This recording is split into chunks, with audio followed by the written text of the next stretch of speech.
আসসালামু আলাইকুম। ডক্টর ইউনূসকে সারা বিশ্বের নেতারা সম্মান করে, কিন্তু ওনাকে অসুরের সাথে তুলনা করা হয়েছে। তাতে কারো কিচ্ছু আসে যায় না। মানে সবাই নিজের নিজের স্বার্থ নিয়ে ব্যস্ত। এমনকি এখানে ট্রাম্পেরও স্বার্থ থাকতে পারে, যার কারণে ডোনাল্ড ট্রাম্পকে কোনো প্রতিক্রিয়া দেখাতে দেখছি না, তাকে অসুর হিসেবে উপস্থাপন করাতে।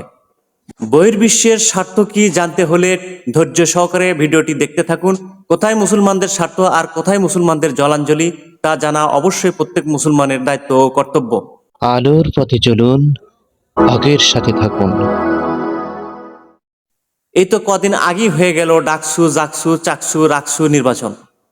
এই নির্বাচনগুলোর ফলাফল শুধু একজন প্রার্থীকে চূড়ান্ত করে না, বরং সমগ্র নির্বাচনের ফলাফল ইঙ্গিত করে আগামীকালের সূর্য কিভাবে উদিত হবে।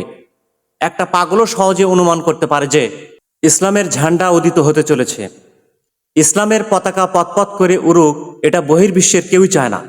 ভারতের চাওয়ার তো কোনো প্রশ্নই আসে না।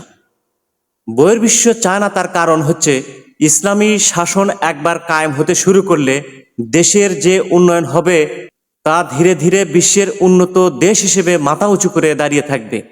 তখন ওরাই আমাদের মুখাপেক্ষী হবে, অর্থাৎ তারা আমাদেরকে মুখাপেক্ষী হিসেবে রাখতে চায়।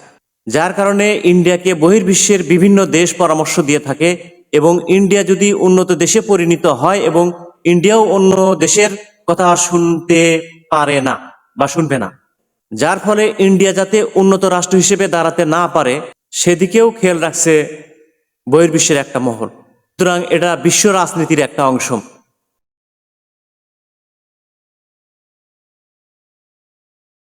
তাই ইন্ডিয়াকে দিয়ে বারবার বাংলাদেশের সাথে সংঘর্ষ বাঁধানোর চেষ্টা করা হয়েছে অসংখ্যবার। আমরা বাঙালি জাতি ভালো করে জানি, ইন্ডিয়া কখনো নিজের সাহসে সংঘর্ষ লাগাতে আসে না। ওদের পিছনে কলকাঠি নাড়ে কেউ না কেউ। ভারতীয় নাগরিক বাংলাদেশে পুশিন করার চেষ্টা করা হয়েছে, আমাদের সীমানায় ঢুকে ফ্যাসাদ সৃষ্টি করা হয়েছে, মসজিদ ভাঙা হয়েছে, গোহত্যার নামে মুসলমান হত্যা করা হয়েছে। আওয়ামী লীগকে দিয়ে আমাদের দেশের বিভিন্ন পূজা মন্দিরে ভাঙচুর চালানো হয়েছে। কুমিল্লার দেবীদ্বারে অনেক মন্দির ভাঙচুর করা হয়েছে, যা আওয়ামী লীগ কর্তৃক করে নেওয়া হয়েছে। তো এসব কিছুই বাংলাদেশের সাথে সংঘর্ষ বাঁধানোর অপচেষ্টা। এই অপচেষ্টার সর্বশেষ ভার্সন হলো পাকিস্তানের শেহবাজ শরীফ ও ডক্টর ইউনূসকে অসুর বা দানবরূপী হিসেবে আখ্যা দিয়ে মূর্তি বানানো। সারা দুনিয়ার সবাই জানে এটা একটা অন্যায়, কিন্তু কেউ কোনো কথা বলছে না, কেউ প্রতিবাদ জানাচ্ছে না। কেউ কোনো প্রতিবাদ জানাচ্ছে না, কারণ আমরা মুসলমান বলে, যেমনটি ফিলিস্তিনে হচ্ছে। আবার যারা প্রতিবাদ জানাবে বা জানাতে পারে তাদের আগের থেকে কোনো না কোনোভাবে ব্ল্যাকমেইল করে রাখা হয়েছে, অথবা কোনো বিশেষ সুবিধা দিয়ে তাদের মুখ বন্ধ রাখা হয়েছে।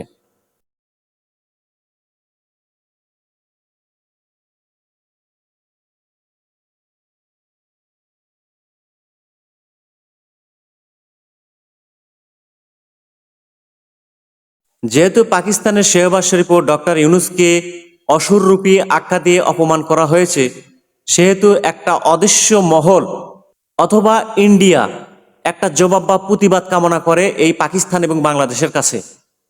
আর কোনো প্রতিবাদ করলেই ঘটতে পারে সংঘর্ষ। পরিশেষে বলতে চাই, ডাকসু, জাকসু, রাকসু, হ্যাঁ, চাকসু, এসব নির্বাচনের যে ফলাফল, এই ফলাফল ইঙ্গিত করছে বাংলাদেশকে একটি ইসলামী রাষ্ট্র হিসেবে গঠন করার। তো এই ফলাফল দেখার পরে একটা বিশেষজ্ঞ মহলের মাথা ঘুরে গেছে, যার ফলে তারা মনে প্রাণে চাইছে যে বাংলাদেশের সাথে একটা সংঘর্ষ লাগিয়ে কিভাবে এসব গতিকে থামানো যায়। তো যদি ডাকসু, জাকসু আর রাকসুর এই নির্বাচনের ফলাফল এরকম না হতো, মানে ইসলামকে ইঙ্গিত না করত, তাহলে তবে এবার পুজোতে ডক্টর ইউনূসের আদলে বা শেহবাজ শরীফের আদলে অসুরের মূর্তি বানাতো না। আবার বাংলাদেশেও পাকিস্তান যদি মুসলিম রাষ্ট্র না হয়ে অন্য কোনো রাষ্ট্র হতো বা বিধর্মী অন্য কোনো ধর্মের লোক হতো, তাহলেও এই ধরনের সংঘর্ষ বাঁধানোর জন্য এরকম মূর্তি বানিয়ে তারা আমাদের বিরুদ্ধে ষড়যন্ত্র করতো না। আজকের মতো এ পর্যন্তই। আল্লাহ হাফিজ। আসসালামু আলাইকুম। মহাবিশ্বে ভালো মন্দ যা কিছু সংঘটিত হয় তা মহান পবিত্র আল্লাহ পাকের ইচ্ছায়, এবং এই ভালো মন্দের বিশ্লেষণ করি আমরা। তাই আলোর পথে চলুন, হকের সাথে থাকুন। হক এন্টারটেইনমেন্ট আর্ট।